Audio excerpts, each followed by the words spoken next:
buenas tardes a todos. Este es el programa número 384, correspondiente al día 20 de abril del 2021.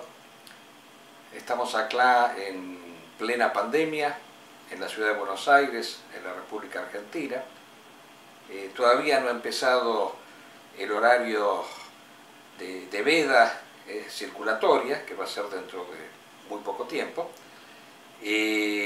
Pero estamos acá con el amigo Garazalde a través del Skype, manteniendo el distanciamiento social. ¿Qué tal, Garazalde? ¿Cómo estás después de tanto tiempo? Bien, dentro de todo, bien. Sobreviviendo, ¿no? Sobreviviendo a esta tragedia. Sí, que estamos... Yo soy trabajador esencial, así que ¿sí? yo tengo que moverme más allá de las restricciones que hay. Sí. Después seguramente lo vamos a hablar. Exactamente. La pulseada que hubo entre el gobierno y la ciudad de Buenos Aires por el tema de las clases. Exacto, que es un tema interesante para tratar. Bueno, pero para nosotros hay un tema más importante, que es la cuestión de la pandemia en la República Argentina, que por supuesto tiene su importancia, que es que tenemos que anunciar una victoria, que el movimiento talibán ha por fin derrotado al ejército norteamericano, el cual a través de su presidente Biden ha anunciado su retirada de Afganistán,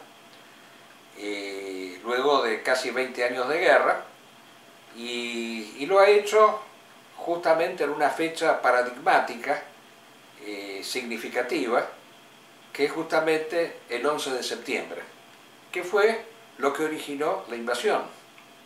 Porque recordemos siempre que la invasión a Afganistán fue originada a partir de las acciones bélicas llevadas a cabo por el movimiento Mujahideen, representado por Al-Qaeda, cuya base se encontraba en Afganistán, en contra de los Estados Unidos, en una acción justa de represalia por todas las tropelías que esta nación imperialista ha efectuado por el mundo, especialmente en el Medio Oriente, en donde ha implantado ese estado satélite que es Israel, y en donde, bueno, ha fomentado, luego de la acción de esas otras dos potencias coloniales que son Francia y Inglaterra, la balcanización de todo el sudeste,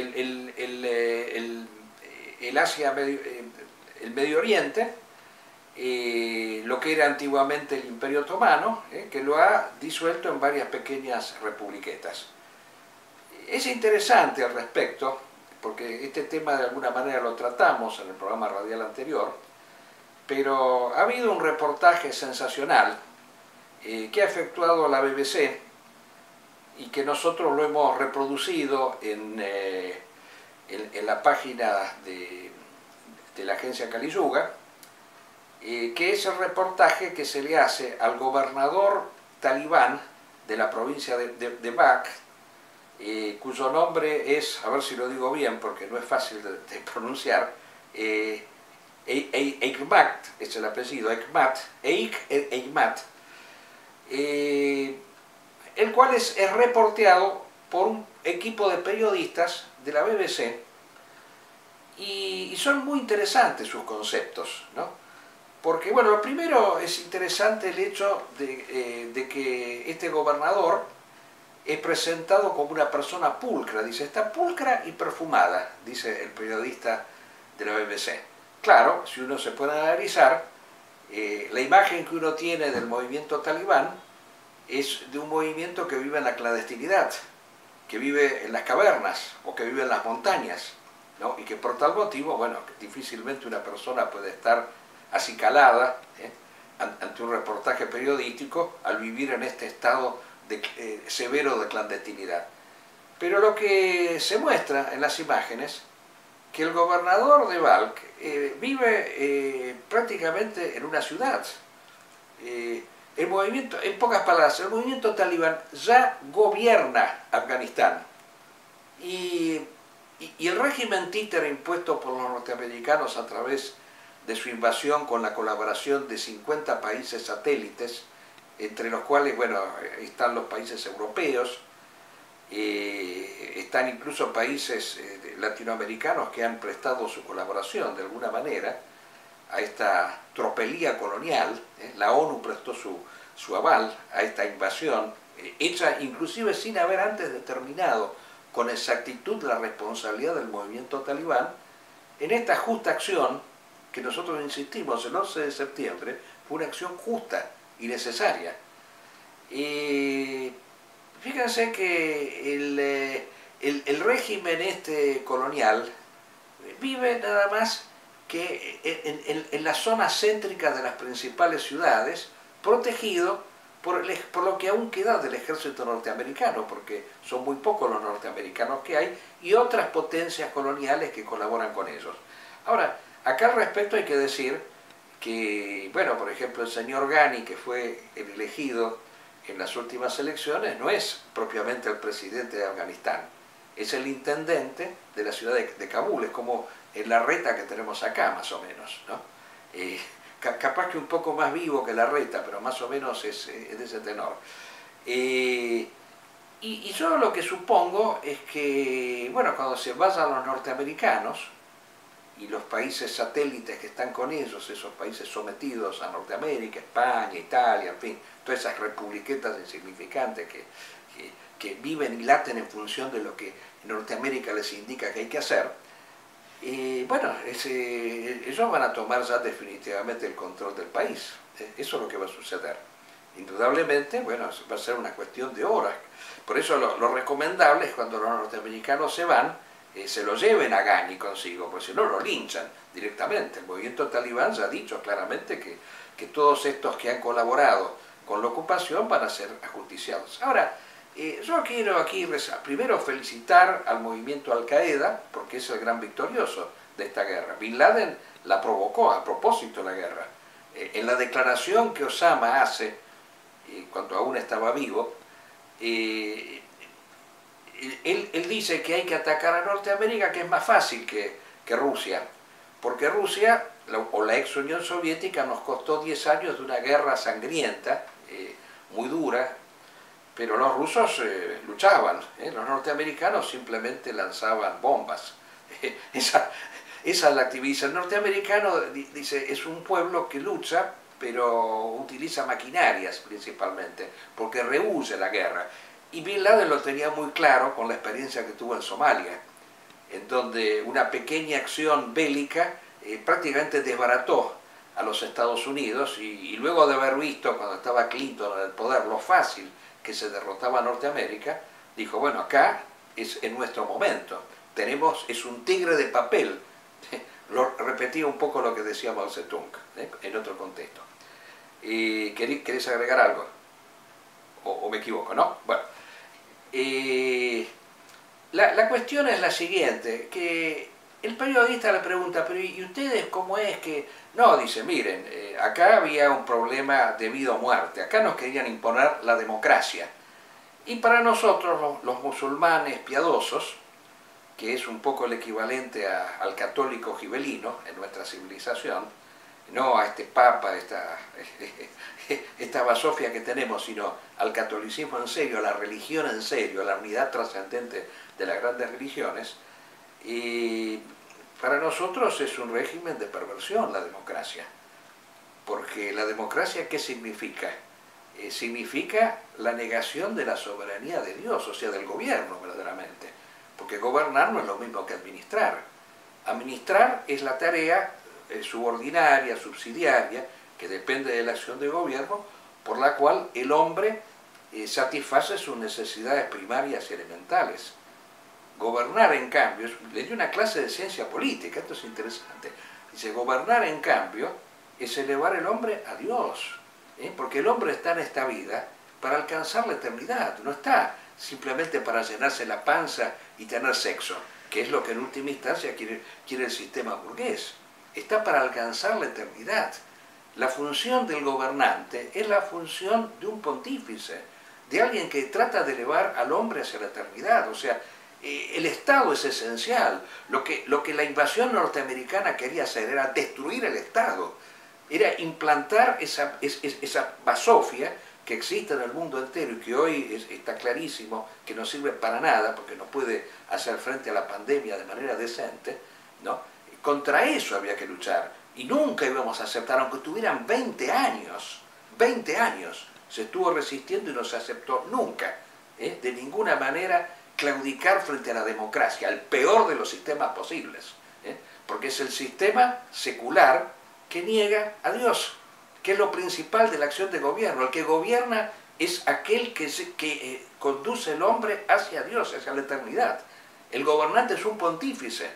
Esto lo tenía claro. Bueno, muy pocas palabras le pudieron decir esos periodistas, se quedaron un poco boquiabiertos, pero yo quiero ir a la reflexión notoria relativa a nuestra situación de todos los días de la República Argentina. Lamentablemente no vivimos en Afganistán, vivimos en esta pequeña tragedia que es la República Argentina.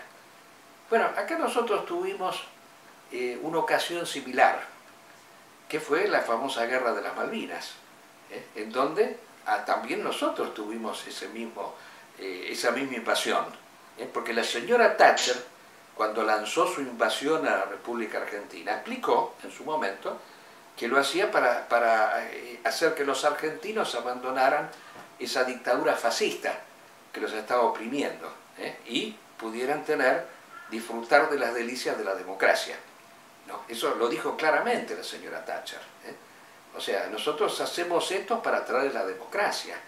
Bueno, parecido a lo que sucediera un siglo antes, cuando los ingleses nos invadieron en distintas oportunidades. Lo hicieron de manera más pedestre en 1845 para vendernos sus mercancías, implantarnos el libre comercio, fundir nuestra naciente industria nacional. Pero claro, se toparon con un verdadero caudillo que les hundió los barcos, les tiró todas las mercancías al río Paraná. Tú que eres de esa zona, seguramente tendrás presente lo que fue la famosa Vuelta de Obligado, en donde todo el libre comercio británico quedó flotando en las aguas del río Paraná.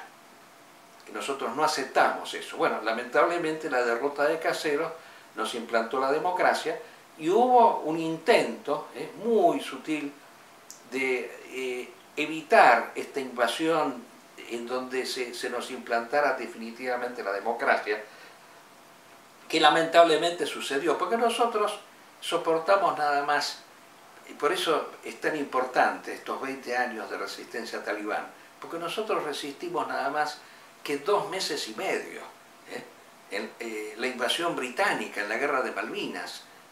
Nosotros resistimos nada más que cuando los ingleses desembarcaron en Puerto Argentino, ahí ya sobrevino la rendición argentina. No ocuparon la totalidad de las islas, ocuparon nada más que una ciudad. No se justificó de ninguna manera esa rendición, una rendición miserable. El general Menéndez, cuando firmó la rendición, se olvidó el gorro en el acto de capitulación. O sea, estos son actos vergonzantes, ridículos, y más ridículo todavía, ha sido el hecho de la justificación que se dio con respecto a esa rendición, ¿no? Por eso tengo tan presente lo que a mí me emocionó tanto, me emocionaron tanto las palabras del gobernador talibán de Balkh, y me hizo recordar la justificación que dio el gobierno argentino para explicar la rendición. Decía, dice, si nosotros sabíamos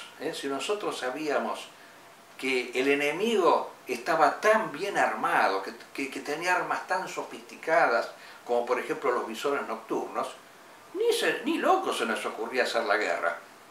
Ahora, yo me pregunto, si el jefe de los talibanes hubiera escuchado esto de un simple subordinado, lo hubiera mandado a fusilar directamente, porque esto es una vergüenza, lisa y llanamente. Es una vergüenza que se hayan rendido por la superioridad militar del enemigo.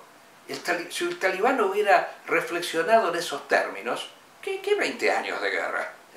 Justamente el talibán supo luchar porque hizo valer el honor por encima de las armas, el heroísmo por encima de la potencialidad militar, Dios por encima de todo.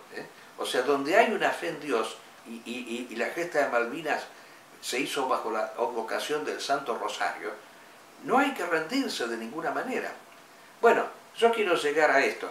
Esta rendición ha tenido secuelas lamentables, porque además de traernos la democracia, que ha sido el peor de los sistemas posibles, una democracia que ha invadido absolutamente todo, la familia, la iglesia, las Fuerzas Armadas, o sea, todo, hasta el famoso Alfonsín, que es el primer presidente demócrata, fue el que de alguna manera tuvo esa primera intuición: con la democracia se come, con la democracia se educa, todo, la democracia está en la sopa, todo, parecía la gran panacea universal. Bueno, esa fue la gran desgracia argentina, la democracia.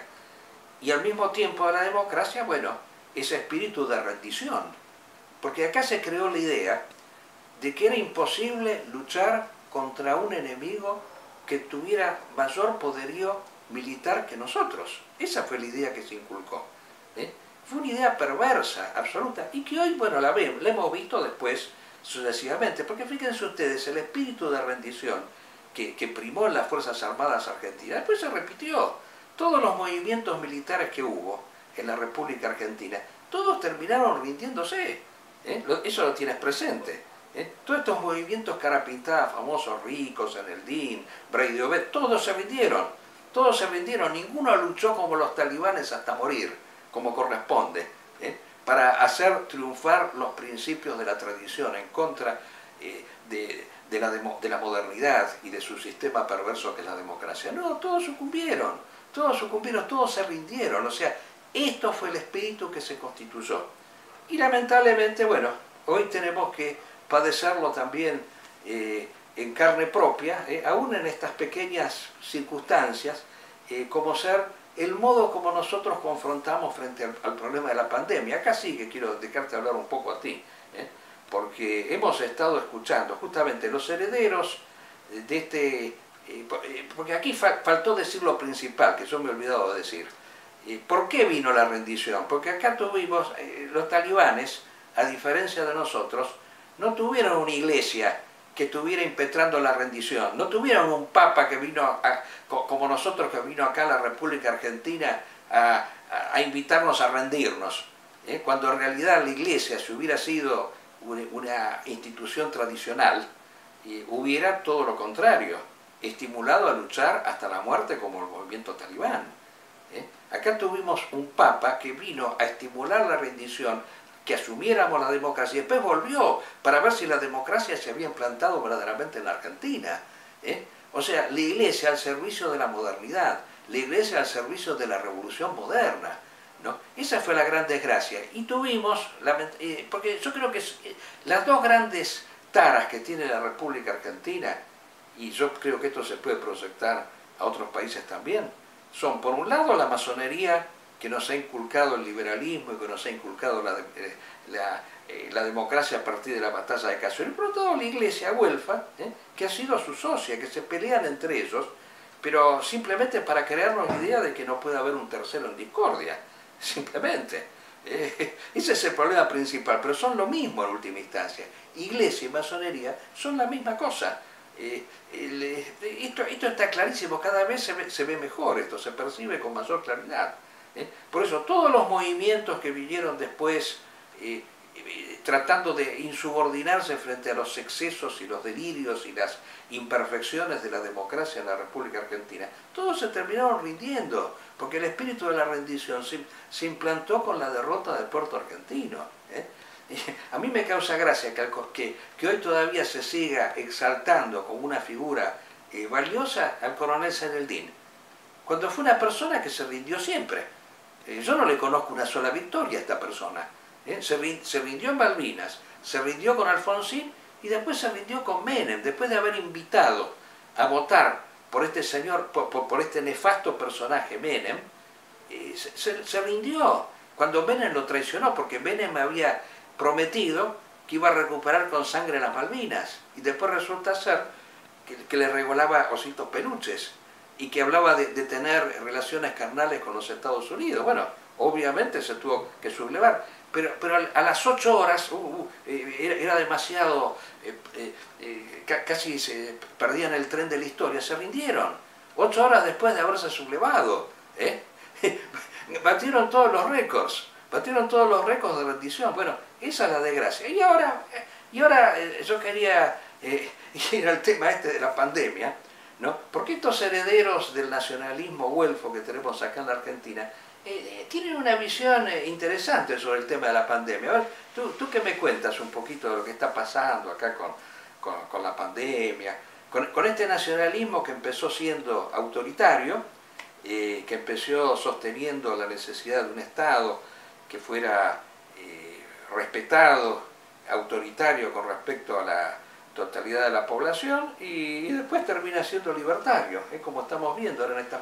Después yo quería pasar unos pasajes de esta doctora Brandolino, porque ahora el nacionalismo tiene una modalidad que es, bueno, también se ha acoplado a los tiempos. Ahora hay una líder del nacionalismo, así como a nivel político existe un matriarcado, las líderes son mujeres. Bueno, también en el nacionalismo tenemos esta mujer que dice cada cosa.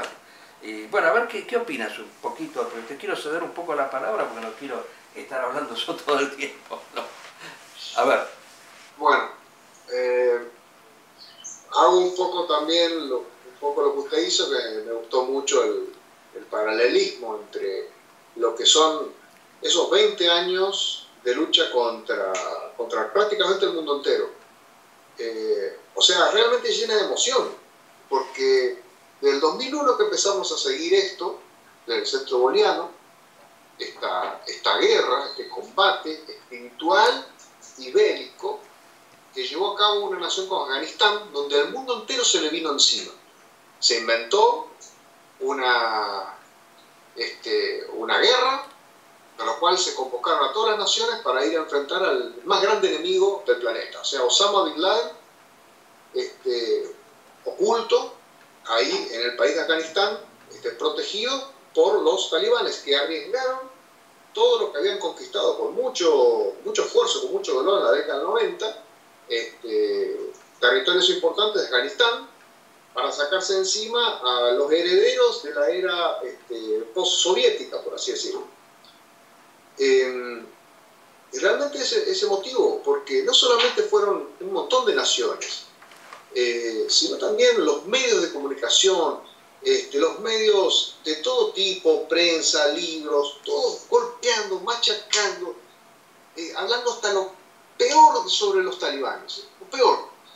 Y ahí nació todo, por así decirlo, este tema que usted ya empezó a tratar en los 70, que fue la rebelión fundamentalista, porque no estamos viendo algo realmente mundial, porque eso fue una guerra mundial contra una sola nación, pero quizás un espíritu universal, que era el espíritu de la tradición. O sea, aquellos que defendían valores que están más allá de lo material, que es lo suprahumano, de lo divino. Y estos hombres durante 20 años, estamos hablando de generaciones que enfrentaron a los gobiernos más modernos del mundo, con las tecnologías más impresionantes, les arrojaron todas las bombas posibles de todos tipos, de todos los colores, exterminaron a su población, porque esa es la verdad, mataron a millones de inocentes que no tenían nada que ver en el combate y combatientes. O sea, realmente ese motivo ver hoy que también Biden elige el 11 de septiembre para retirar las tropas, parece que trabajar a favor justamente de esta victoria. En este sentido, él va a creer que hizo una victoria la retirada de Estados Unidos. No, eso de ninguna manera. Nixon. No, de ninguna manera, porque hoy hay un artículo en el New York Times en donde se hace notar que esto es el reconocimiento de una derrota, ¿no? Sí, bueno. Pero ¿qué hizo, por ejemplo? Me acuerdo que Nixon, antes de todo el tema del terminar la guerra de Vietnam, mandó todos sus superaviones a tirar napalm sobre el Hanoi en ese momento. Pero yo quiero resaltar acá, si me permitís, que hay una gran diferencia entre Vietnam y Afganistán. porque en Vietnam el Vietcong tenía, bien o mal, la ayuda de Rusia y China, que eran dos potencias. Y acá el talibán no tuvo la ayuda de nadie. Pero... Yo hablo en el sentido de el papel que utiliza Estados Unidos para irse de una guerra con la cola entre las patas. Y esto es lo que está ocurriendo ahora en Afganistán. Nuevamente Estados Unidos se va con la cola entre las patas. Exactamente. Hay una gran diferencia, y para aquellos que somos tradicionalistas del mundo de la tradición, estamos viendo que en el siglo XXI, o sea, en una era muy avanzada del Kali Yuga, una nación con caracteres tradicionalistas ha vencido al mundo moderno. Exactamente, exacto. Por eso es fundamental eso. Ahora, pero eso, si me permites, porque quiero entrar al tema del coronavirus. Y quiero mostrar que hay una relación con todo esto. Lógicamente, ya hablábamos recién del espíritu de la rendición. El espíritu de la rendición, que fue lo que surgió en la Guerra de Malvinas, además de haber significado toda una serie de bellaquerías, haber visto al comandante del crucero General Belgrano dar conferencias explicando cómo se le hundió el barco, a diferencia de por ejemplo, el capitán del Gran Frique que se hundió con su barco, y otros más que hablaron de la Guerra de Malvinas después de haberse rendido, cuando lo lógico sería que el que se rindió se tendría que esconder prácticamente. Se creó un espíritu de sumisión ante la omnipotencia de este enemigo. Y es interesante ver la interpretación que esta gente tuvo del 11 de septiembre y por supuesto de la guerra de Afganistán. O sea, para esta gente el 11 de septiembre no fue una acción heroica, sino que fue una maniobra conspirativa creada por los mismos norteamericanos y el sionismo. Yo siempre lo he citado muchas veces y lo voy a volver a citar porque tiene que ver con todo este movimiento anti-cuarentena, anti-pandemia y todo demás, que es el señor Salvucci. Y bueno, hay que leer las cosas que él decía en esa época para tratar de explicarnos que había sido hecho por los mismos Estados Unidos e Israel para justificar su invasión por el planeta. Claro, obviamente el espíritu de la rendición es esa. El enemigo es tan poderoso que es imposible concebir que se le pueda producir un daño. Esa es la conclusión principal de todo esto. O sea, el espíritu de la rendición estaba allí. Por eso nosotros hemos tenido, y lo seguimos teniendo hasta ahora, un nacionalismo renunciatario que ahora ha pasado de ser autoritario a ser libertario. Porque en la manifestación que se hizo el otro día, de la cual yo quiero hablar, se levantaron consignas que me hacen recordar a lo que podría haber dicho Alfonsín o los líderes demócratas. El conculcamiento de las libertades debido a las medidas que el Estado toma para combatir la pandemia. Una cosa directamente de infradotados, para decirlo claramente. Porque si acá hay algo que en realidad habría que criticar, es que el Estado hace poco para combatir la pandemia. Porque el Estado tendría que intervenir muchísimo más, como hicieron en China, por ejemplo, que la combatieron en serio, y tratar de poner mayores limitaciones y más duras. Pero aparte, a mí lo que me causa gracia, vamos ahora a escuchar lo que dice la doctora Brandolino, ¿no? Creo que todos ustedes saben, nos tienen que ayudar a difundir la verdad. Esta es una marcha evidentemente pequeña, es la primera que hacemos en el año. La próxima, cada uno de ustedes tiene que traer a 20 personas. Eso es lo que tenemos que hacer. La próxima va a ser enorme como la última que hicimos en diciembre del año pasado, pero no vamos a permitir que los políticos como Bullrich u otros copen la marcha.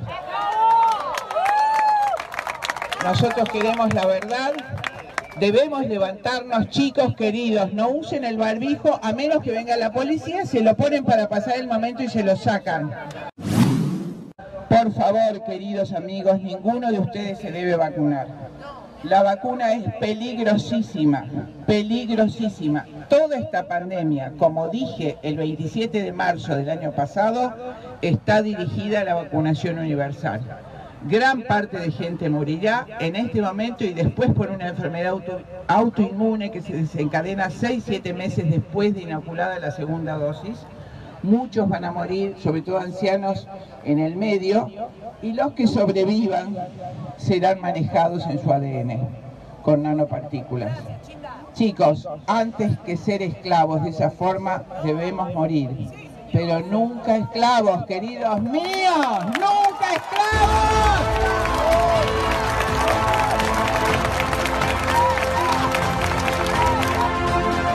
Brandolino, ¿no? A mí lo que me causa gracia de todo esto es que ellos soliciten que abran las escuelas. Ahora, yo quiero llegar a esta conclusión, ¿no? Si a mí me preguntaran qué opino del sistema escolar argentino, yo diría que es un sistema pervertido totalmente. Lo último que me pueden pedir a mí es que colabore para que se abra este sistema pervertido en donde se le enseña a los niños el lenguaje inclusivo, se les enseña la ideología de género, se los adoctrina sobre el aborto. Yo mismo lo he padecido en carne propia. Yo he tenido una persona de mi familia muy allegada a mí que mandó a la hija de 14 años a la escuela y la convirtieron en la ideología abortista. Y yo me acuerdo todavía haberle preguntado, ¿pero y cómo? Porque yo quiero ser dueña de mi propio cuerpo. Ahora, a los 14 años, estar planteándose una cosa así, es estar fomentando el espíritu de la fornicación entre los niños. La escuela es un centro de perversión. No se puede estar promoviendo hoy en día la apertura de las escuelas, y menos aún una corriente que se diga nacionalista. Y después protestan porque se han puesto horarios de limitación a los bares y restaurantes de noche, nocturnos. ¿Qué quieren? ¿Que abran los boliches? Quieren que se fomente la droga, que se fomente la borrachera, que se fomenten todos los vicios que vive la sociedad. Capaz que la cuarentena y la pandemia puede tener efectos positivos para todos nosotros, en la medida de que haya menos actitudes fiesteras, funambulescas, o sea, de personas que están constantemente volcadas hacia la diversión, hacia la expansividad, y que se vuelquen más hacia su propia interioridad, ¿no? Es ridículo todo esto. Pero yo todo esto quería hacer... Sí, agregas algo, sí. Para mí, una cuestión que es increíble con todo esto, me olvidé por tratar de cortarlo. Sigue usted, ahora me acuerdo de vuelta y le digo. Bueno, ¿cómo te acuerdas? No, esta doctora Brandolino que acabamos de escuchar, primero, a mí me causa gracia que ella diga que son pocos. Bueno, menos mal que son pocos los que fueron a su concentración, ¿no? Porque tendríamos que preocuparnos que fuera mucha gente. Fíjense que el canal TV1, que es el canal de estos nacionalistas güelfos, la enfoca solo a ella y no al público, porque evidentemente debe haber muy pocos. Me hace recordar cuando Caponetto también quería que abrieran la catedral y lo mostraban a él y otro tipo más que estaba al lado. Evidentemente, gracias a Dios convocan a poca gente. Ella diga, el argumento de ella es que con las vacunas se nos quiere matar. Dice, no se vacunen porque si ustedes se vacunan se van a morir dentro de 6 meses. Bueno, yo diría que fíjense en el Brasil, por ejemplo, la cantidad de gente que muere sin estar vacunada, en donde se aplican políticas parecidas a las de esta señora, en donde se considera que la pandemia es una gripecita, que es una plandemia, como dicen, porque parece ser que es todo un plan, así como Estados Unidos se hizo estallar las Torres Gemelas, ¿no? Habrían lanzado la pandemia para disminuir la población mundial, cosa ridícula. Esta señora decía lo mismo con respecto al aborto. Con el aborto no quieren disminuir la población mundial, al contrario, ellos lo que quieren es aumentarla, porque el aborto es para fomentar el espíritu fornicativo entre la juventud. Ese es el sentido de la campaña a favor del aborto. Bueno, se acordó de Arrasate, sí, adelante. Tuvo una laguna mental. Una laguna mental, sí. Lo que impresiona de este tipo de nacionalismo argentino, que ya creo que ni siquiera debe recibir ese digno nombre, que por lo menos no estamos hablando de ese nacionalismo de los años 20, de los cursos de cultura católica, del revisionismo histórico. Estos que están ahora son constitucionalistas, o sea, traición a Rosa, porque están citando los artículos de la Constitución de las libertades. Obviamente eso deriva en lo que es este movimiento libertario, la influencia de un Laje y un Márquez. Es increíble, y de Milei, ¿no? Sus argumentos han conquistado la mente de estas personas.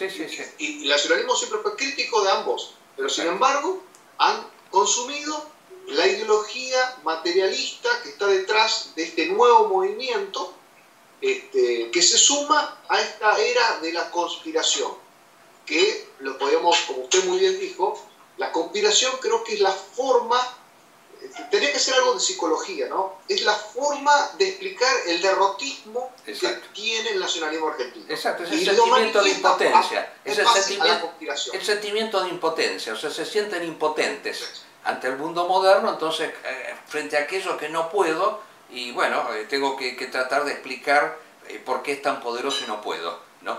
Es así. Y le cierro. Sí. Hoy como nunca, más allá del pelele que tenemos como presidente y de las peleas, en el mundo se habla de un nuevo reseteo. ¿Qué momento especial para que nosotros, seres pensantes, hagamos ese reseteo? No esperar el paper que nos va a llegar de la ONU o de cualquier lugar, decirnos cómo debe ser ese reseteo, sino que una élite tradicional, en estas condiciones hoy, de parate económico, de crisis absoluta en todos los planos, no es el momento de un reseteo, no es el momento de pensar que podemos hacer las cosas distintas a como nos van a querer decir que hagamos las cosas, porque ese nuevo reseteo obviamente lo van a hacer de afuera. Y el nacionalismo, que siempre se jacta de que copiamos las cosas afuera, están siendo serviles al vaciarnos de contenido dogmático, de ideas, de cómo enfrentar esta situación, o sea, de no aceptar la realidad esta que se nos impuso de una forma u otra, se nos impuso, o sea, existe una cuarentena mundial, existe una pandemia mundial, esta es la realidad.